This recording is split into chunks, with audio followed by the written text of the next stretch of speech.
Got my second wind. One of the things I wanted to talk about this is kind of like why someone like this would go on for so long. Mm-hmm. I mean, over 2 years, 33 maimed patients is insane. And you said like it was kind of like they were passing the buck off to somebody else. Yeah, when did he start performing surgery? Okay. So was he ever a normal surgeon? No. So why did it so it took him that long just from his MD and PhD and all the research shit and the Discgenics shit? Is Discgenics real? Did he actually have a company? I know he's involved in stem cells. Anyway, the point is like I'm pretty sure a lot of that was true. So, but the question, like, so as soon as he was allowed to start performing surgery, he started doing this shit? Yes. He immediately started maiming people on the surgeon table.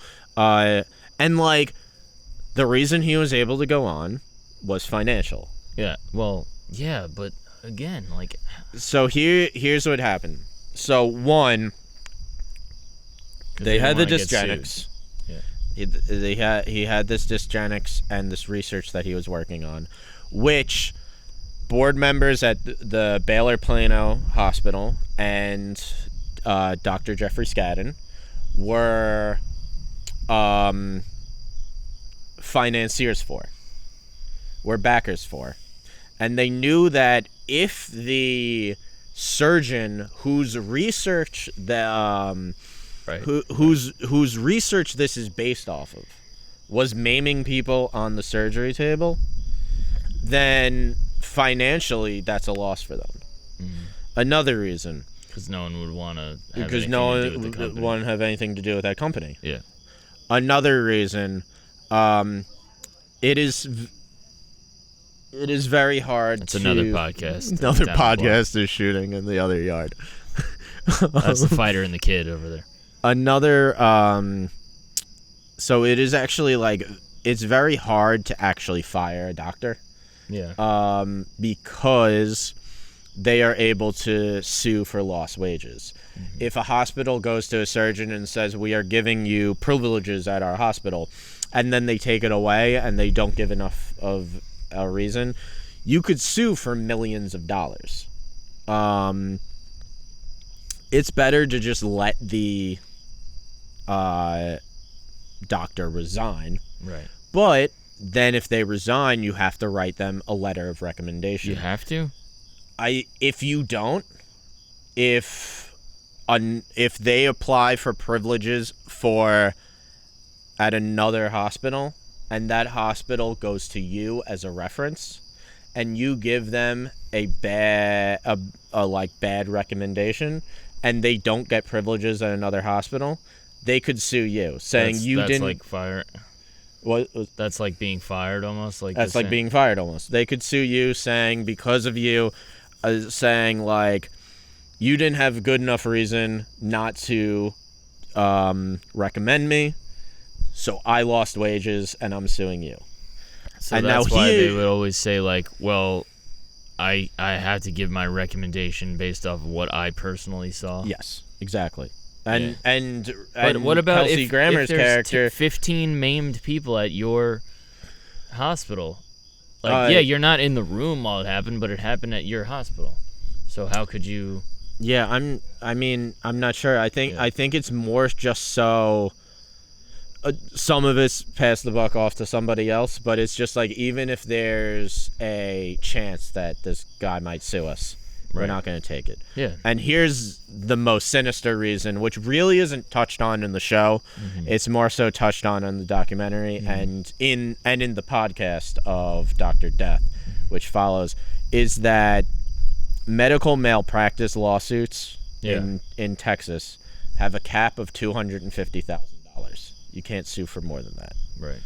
So even if every single one of Christopher Duntsch's patients sued, they still make a profit of the doctor suing. They said they still make at least $65,000 per surgery, even if every single one of his patients sued. On top of the yeah. So on top of the difference is still $65,000 in the positive. The difference is still $65,000 in your pocket for the hospital. Yeah, so it's just very clearly. So it's clearly financial, and if you look at that's absolute worst case scenario. Yeah, because most of those, Yeah, absolute worst case scenario. They get the maximum amount, $250,000. You still made $65,000. That's fucking crazy. And you see at Dr. Death, the TV show, mostly focuses on Christopher Duntsch's time at the Baylor Plano Hospital and Dallas Medical Center, because those are the two most prestigious hospitals that he worked at. But after that, he works at a hospital called Southampton Medical Center, which that's not in the show. I don't know if it's mentioned at all in the show. I don't think by name it's mentioned. Yeah, they clearly show him going to different places. Yes. So, got it. Before Christopher Duntsch goes to this hospital, is basically bankrupt. And Christopher Duntsch is a neurosurgeon. They want to take any neurosurgeon because neurosurgeons are a huge moneymaker for them. They're like, we are going under, we're bankrupt, but we have this guy coming in, and we can open up like a whole neurosurgery wing. Suddenly, this is a brand new source of income for us. And he sticks around at by the time he's done at Dallas Medical Center, he's only like halfway through. And he does the rest of halfway through his crimes, exactly. He does the rest of his crimes at Southampton Medical Center. Southampton Medical Center at some point changes their name to University Medical Center. So he sticks around for that hospital, maiming people, pretty much because they were going to go bankrupt without him. And it leads to, this is the main problem. This is the problem that not just this case, this like series in general is trying to address. It's a problem. These hospitals are prioritized. It's the problem with America in general, that these hospitals are prioritizing money over the health and safety of their patients. Yeah, I mean, this is a very extreme example of that, but it's true.